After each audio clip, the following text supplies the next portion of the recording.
Тот год был тяжелым, этот будет еще тяжелее. Досмотрите это видео до конца, и вы узнаете, что кардинально выбесило всех таджиков. Подписывайтесь на наши обновления и точно будете в курсе всего самого актуального. Президент Таджикистана Эмомали Рахмон провел 18 июня в Дангаринском районе рабочее заседание с руководителями и активистами Хатлонской области, сообщает пресс-служба главы государства. На встрече присутствовали заместители премьер-министра, руководители министерства, ведомств, государственных учреждений и организаций, генеральный прокурор, руководители правоохранительных органов, председатели Горно-Бадахшанской автономной области, Сагдийской и Хатлонской областей и городов и районов республиканского подчинения. Было подчеркнуто, что политические кризисы в современном мире, региональные конфликты, экономические и торговые санкции, беспрецедентный рост цен на продовольствие и сокращение их производства в некоторых частях мира, а также распространение инфекционных заболеваний вызывают серьезную озабоченность в мировой общественности. По данным Организации Объединенных Наций, в 2018 по 2021 годы из-за сложной ситуации число людей, страдающих от нехватки продовольствия на планете, увеличилось на 88%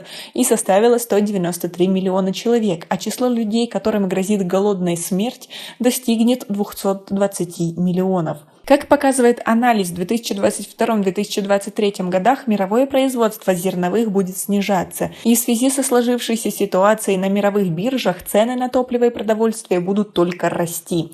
Такая ситуация может повлиять на экономическую и социальную ситуацию во всех странах мира, в том числе и в Таджикистане. И по мнению экспертов, последствия этого крайне сложного периода непредсказуемы и долгосрочны. В связи с проблемами продовольственного обеспечения глава государства Эмомали Рахмон обязал руководителей министерств и ведомств, исполнительных органов государственной власти, областей, городов и районов, в том числе Хатлонской области, использовать все имеющиеся возможности и ресурсы для полной реализации принятого правительством страны плана мероприятий и принять срочные меры по предотвращению воздействия потенциальных рисков на национальную экономику.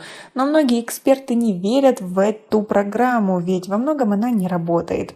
Как вы думаете, нашему правительству удастся смягчить последствия всего происходящего? Свои ответы напишите нам, пожалуйста, в комментарии. В сложившейся ситуации президент страны поручил всему народу Таджикистана, в первую очередь земледельцам и каждой семье, уделять первоочередное внимание рациональному использованию воды и земли, в том числе при усадебных и президентских участках, обязательному введению повторного сева на орошаемых землях. Эмомали Рахмон подчеркнул, что сейчас, когда настал сезон изобилия, все жители страны, все организации и учреждения, каждая семья должны думать о собственном снабжении, принять все необходимые меры, чтобы производить как можно больше продукции по возможности и запастись продовольствием на 2 года во избежание дефицита в ближайшие осенне-зимние сезоны.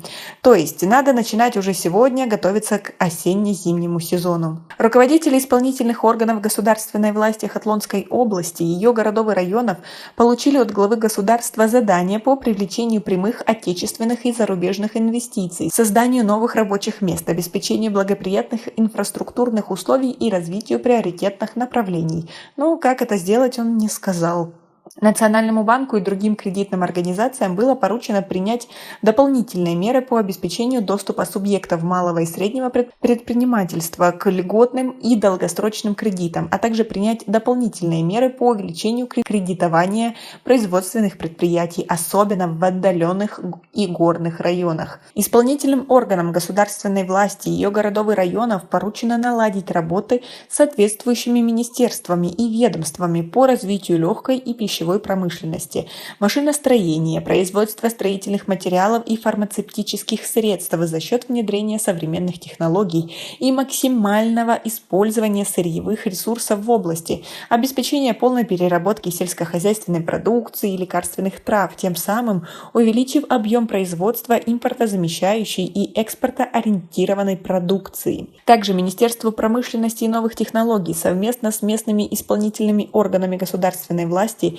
и инвесторам было поручено принять меры по созданию предприятий по переработке кожи, производству обуви и других изделий из кожи. Руководителям Хатлонской области, городов и районов Хатлона было поручено совместно с Министерством финансов и налоговым комитетом принять строгие меры по обеспечению своевременного и полного сбора налогов, сокращению их задолженности и недопущению задолженности по заработной плате. В завершении президент Эмомали Рахмон обратил внимание участников рабочего заседания, руководителей и активистов республики на вопросы неукоснительного соблюдения закона Республики Таджикистан об упорядочении традиций, торжеств и обрядов, достойной встречи 35-летия государственной независимости, и дал конкретные поручения по разработке плана с целью реализации мер, связанных с пятилетием развития промышленности и расширения созидательных работ на период до 2026 года. Затем перед главой государства по итогам развития сфер национальной экономики, выполнению указаний и поручений правительства страны и других планов и государственных программ отчитались председатели Хатлонской и Сагдийской областей Курбон Хакимзода и Раджабой Ахмадзода, председатель Горно-Бадахшанской автономной области Алишер Мирзанабот, руководители ряда министерств и государственных комитетов, председатели городов и районов. Как вы относитесь к тому, что с каждым годом Эмомали Рахмон рассказывает, что этот год тяжелый, следующий будет еще тяжелее, а в конце года выясняется, что ВВП у нас в стране выросло, экономика развивается и все прекрасно. Но почему у нас постоянно так все плохо тогда? И как вы еще относитесь к тому, что уже поручено готовиться к пышному празднованию 35-летия независимости? Почему бы просто эти деньги не распределить между населением и не делать каких-то пышных огромных праздников, которые по сути никому не нужны? Свое мнение по всему этому напишите нам, пожалуйста, в комментарии у нас. Пока на этом все. Оцените наши видео подпиской и лайком. До скорой встречи!